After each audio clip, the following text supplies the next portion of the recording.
और जिसकी नीयत साफ होती है ना, भगवान उसका जरूर साथ देता है। अब देखना, मैं तुम्हें इस घर और रणवीर की जिंदगी से निकाल के रहूंगी। ओह, तो तुम मुझे चैलेंज कर रही हो? मैं चैलेंज बन के तुम्हारे सामने खड़ी हूँ। वाओ, मुझे ऐसा खेल बहुत पसंद है। अब आएगा मजा, जहाँ तुम्हारी नियत और मेरी फितरत आमने सामने होगी। कोई किसी के रास्ते में नहीं आएगा। तुम रणवीर के सामने मुझे खूनी साबित करो और मैं उसके सामने तुम्हें झूठा साबित करूंगी। देखते हैं कौन किसको पहले एक्सपोज करता है, कौन पहले जीतता है। लड़ाई किसी की भी हो, जीत हमेशा सच्चाई की होती है।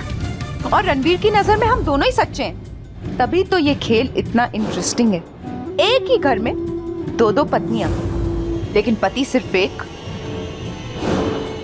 जो अपनी पहली पत्नी से अपना प्यार निभाना चाहता है और दूसरी से वफादारी, वो डरता है कि पहली पत्नी को छोड़ दिया तो बेचारी का दिल टूट जाएगा, और अगर दूसरी को छोड़ दिया तो बेचारी का भरोसा टूट जाएगा। पति तेरा हो या मेरा, जीत उसी की होगी जो रणवीर के सामने पहले अपना सच साबित कर देगा। जिसने ऐसा किया पति उसी का होगा। ठीक है, जिसने हम में से पहले रणवीर के सामने सच साबित कर दिया, जीत उसी की होगी।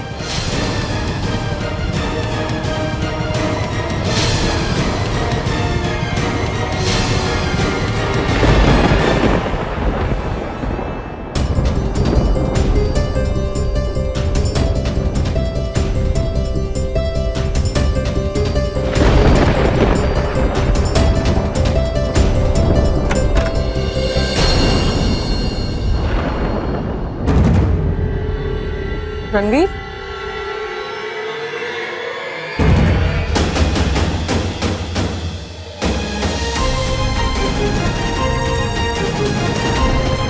रणवीर क्या हुआ? कहाँ लेके जा रहे हो? रणवीर बताओगे हुआ क्या?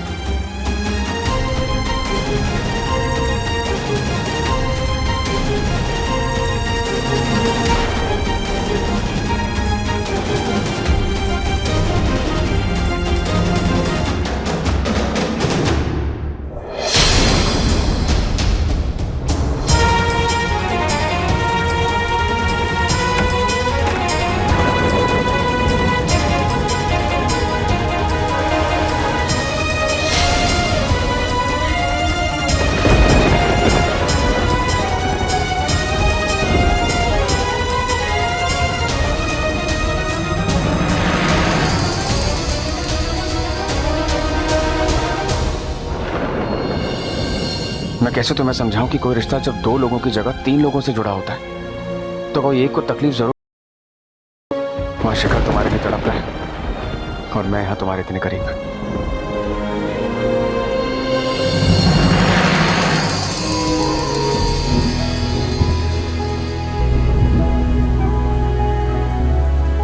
मैंने जो अभी कहा तुम्हें भी वही लगता है ना? रिलैक्स आरवी, मैं नशे में हूं लेकिन मैंने अपना होश नहीं खोया था। मैंने जो भी कहा ईशानी पे तुम्हारा भरोसा देखने के लिए कहा। कितनी अजीब बात है ना, ईशानी की याददाश्त चली गई पर वो तुम्हें नहीं भूली। और यही सच है कि तुम उसकी याददाश्त से परे हो। You are beyond her memories. Ishani अगर खुद का वजूद भी भूल जाए ना, पर तुम्हें कभी नहीं भूलेगी। कि ईशानी से ज्यादा तुम किसी पे भरोसा नहीं कर सकते। स्टॉप इट शिखर, जो तुम मुझे याद रखने के लिए कह रहे हो मैं उसे हमेशा के लिए भुला देना चाहता हूं। क्योंकि सच ये है कि ईशानी ने कभी मुझसे प्यार किया ही नहीं। पहले चिराग से प्यार किया और फिर तुमसे। चिराग को मारने के बाद वो जेल चली गई और जेल से वापस आने के बाद तुम्हारे पास चली गई। यानी कि मैं तो कभी था ही नहीं।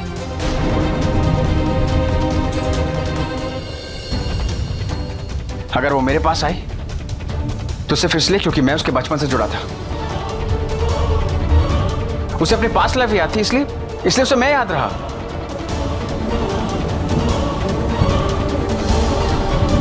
और जब उसकी याददाश्त वापस आ जाएगी तो वो तुम्हारे पास फिर से चली आएगी और फिर सब कुछ ठीक हो जाएगा। तो फिलहाल मेरे पास सिर्फ कुछ वक्त के लिए है, और जब वो ठीक हो जाएगी तो मेरे दिल में सिर्फ उसकी यादें रह जाएंगी।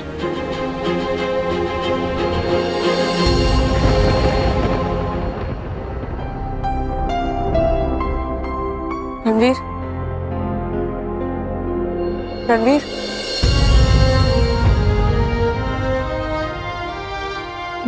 तुम ऐसे। मैं स्टडी रूम में जा रहा हूँ। स्टडी रूम में? पर क्यों? आई नो हम पति पत्नी हैं, पर पति पत्नी बनकर रह नहीं सकते। कल जो हुआ वो दोबारा ना हो, इसलिए हमें अलग अलग रहना होगा। ना मैं तुम्हारा हो सकता, ना किसी और का। हम एक कमरे में, एक छत के नीचे, एक दूसरे के साथ नहीं रह सकते, क्योंकि कल जिस तरह हम दोनों एक दूसरे के साथ।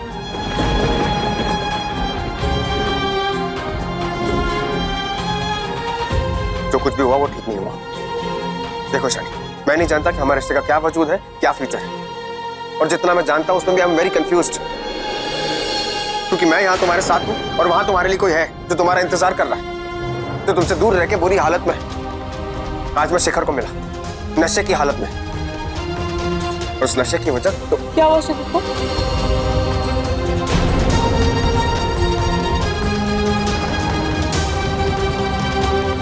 उसने बस ज्यादा पी रखी थी। लेकिन वो एनीवेज, मैं यहाँ अपने बारे में बात कर रहा हूँ।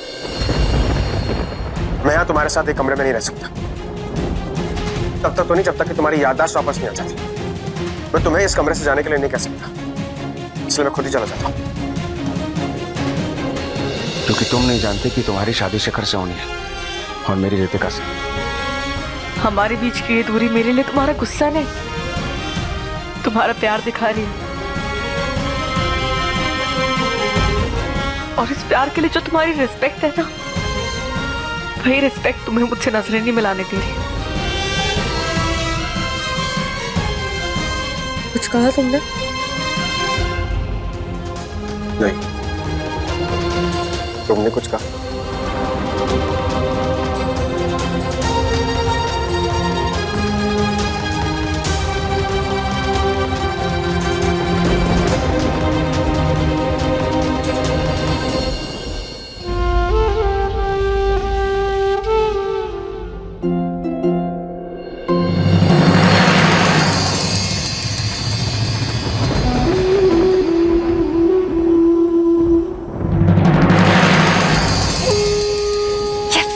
आरवी चला गया। आरवी मेरे लिए शानी को छोड़ के चला गया। अब वो उसके साथ नहीं रहेगा, आरवी मेरे साथ। तो मैं ये चैलेंज 2 दिन में जीत जाऊंगी, और अब सामान आरवी को नहीं, ईशानी को पैक कर लेना चाहिए, क्योंकि वो इस कमरे से ही नहीं बल्कि इस घर से भी बाहर निकलने वाली है।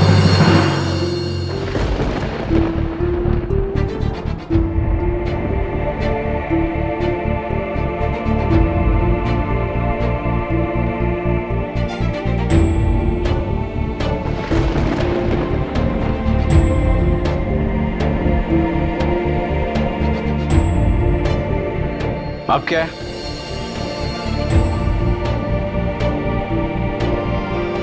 रणवीर, तुमने जो भी डिसीजन लिया है मैं उसकी पूरी रिस्पेक्ट करती हूँ, लेकिन तुम्हारे लिए मेरी जो भी ड्यूटीज है, आई थिंक तुम्हें भी उसकी रिस्पेक्ट करनी चाहिए। तुम कहना क्या चाहते हो? मैं अपने पति की खुशी के लिए उससे अलग सो सकती हूँ, वो मुझे चलेगा, लेकिन मेरा पति ऐसे परेशानी में सोए, ये मुझे बिल्कुल भी नहीं चलेगा। मैं एटलीस्ट तुम्हारा बेड तो लगा सकती हूँ ना। हटो।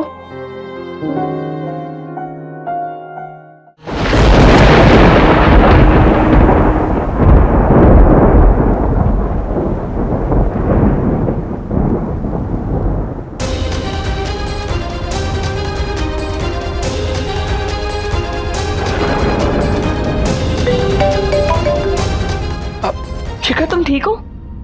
ईशानी, तुम पहले मुझे बताओ कि तुम ठीक हो कि नहीं।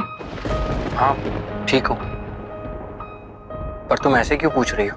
वो रणवीर ने मुझे बताया कि वो तुमसे मिला तो मुझे तुम्हारी बस फिक्र हो रही थी। क्या बात हुई तुम्हारी रणवीर से? वो एक्चुअली रणवीर ने कुछ ठीक से बताया नहीं और मैं उससे पूछना भी नहीं चाहती थी, इसलिए तुमसे पूछ रही हूँ। उसने मुझे बताया कि तुमने काफी शराब पी हुई थी। कहाँ पे थे तुम? शिखर यहाँ शोर नहीं हो रोके। ईशानी,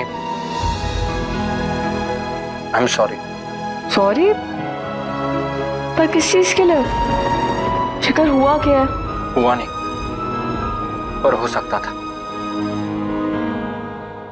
मेरी गलती की वजह से रणवीर के सामने हमारा पूरा प्लान फेल हो सकता था, पर मैंने ऐसा होने नहीं दिया। मैं अपने होश में नहीं था, पर तुम्हारा नाम अपने दिमाग से जाने नहीं दिया। मुझे कुछ भी याद नहीं था, पर ये याद था कि तुम वहां एक मकसद से गई हो जिसमें मुझे तुम्हारा साथ देना है। शिखर, मैं जानती हूँ कि तुम मेरी लाइफ के किसी भी सिचुएशन में मेरा साथ नहीं छोड़ोगे, कभी भी मेरा भरोसा नहीं तोड़ोगे। मैं इस जन्म में तो क्या, मैं किसी भी जन्म में तुम्हारा एहसान नहीं चुका पाऊंगी। एहसान कह के पराया मत करो ईशानी। शिखर, मैं बस ये कहना चाहती हूँ कि मैं कैसे तुम्हें थैंक यू मत कहो। तुम बिना कुछ कहे ही बहुत कुछ कह सकती है। बस एक हफ्ता शिखर, मैंने अपने आप को सिर्फ 7 दिन का टाइम दिया। देखना, मैं इन 7 दिनों में ऋतिका को एक्सपोज कर दूंगी और फिर कैसे भी करके मैं। ईशानी, तुम अभी कुछ मत कहो, मुझे पता है तुम ये कर लोगे, पर अभी रात काफी हो गई है, तुम सो जाओ। ओके, तुम अपना ख्याल रखना। Okay, good night. बाय।